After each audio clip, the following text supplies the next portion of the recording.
Essay on Save Girl Child. Introduction. Our country, India, is stained by the rates of killing girls. The Indian soap Na Ana Is Desh Meri Lado clearly depicted the social evils of the society. Indian society has always misinterpreted the birth of a girl child as a burden, as a curse.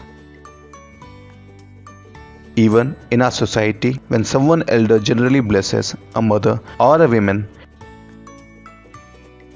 he or she is most likely to say that, "May God bless you with a son." The society completely has been blinded by orthodoxy and has lost rationality. Female foeticide, infanticide. The killing of a baby girl in the womb itself, when it's just a fetus, is called female foeticide. Similarly, the killing of a baby girl is called female infanticide. It's generally the society, the family, the patriarch who does this crime. Hence, nowadays, doing gender identification tests through medical assistance is also banned.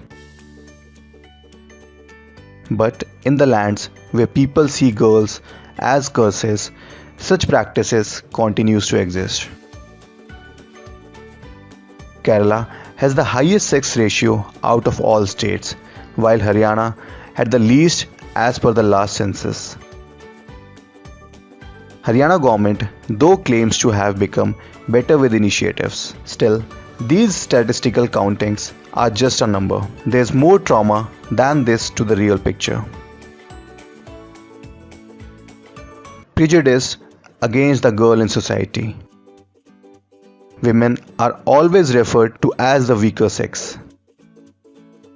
They are often deprived of the equal opportunities that men get.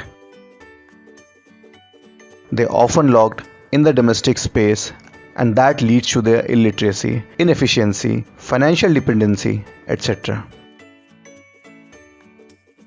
Dowry is another social problem which is a result of all and eventually leads to all of them.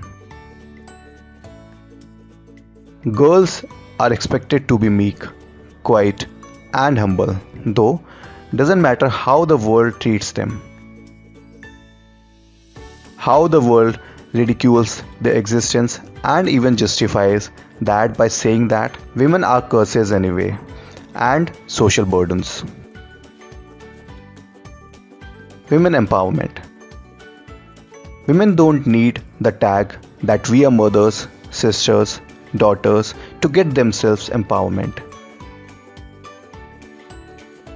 Women are individuals first. These are the social roles that they play, but is it all about them?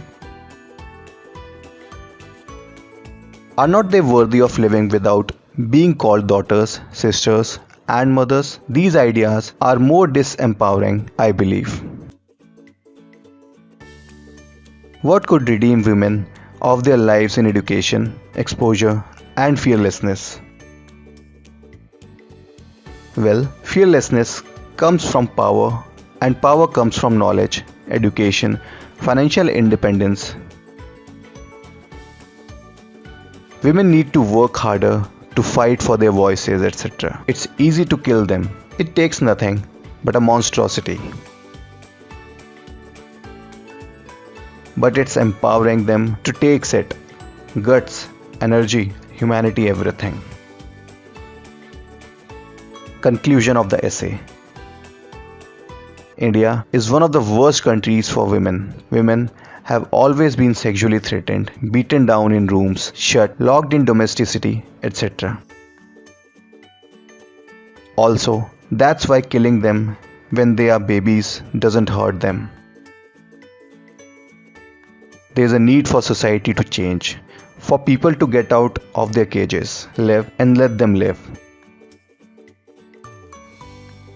And hence, the soil weeps, "Ore chiraiya, angna mein fir aa ja re."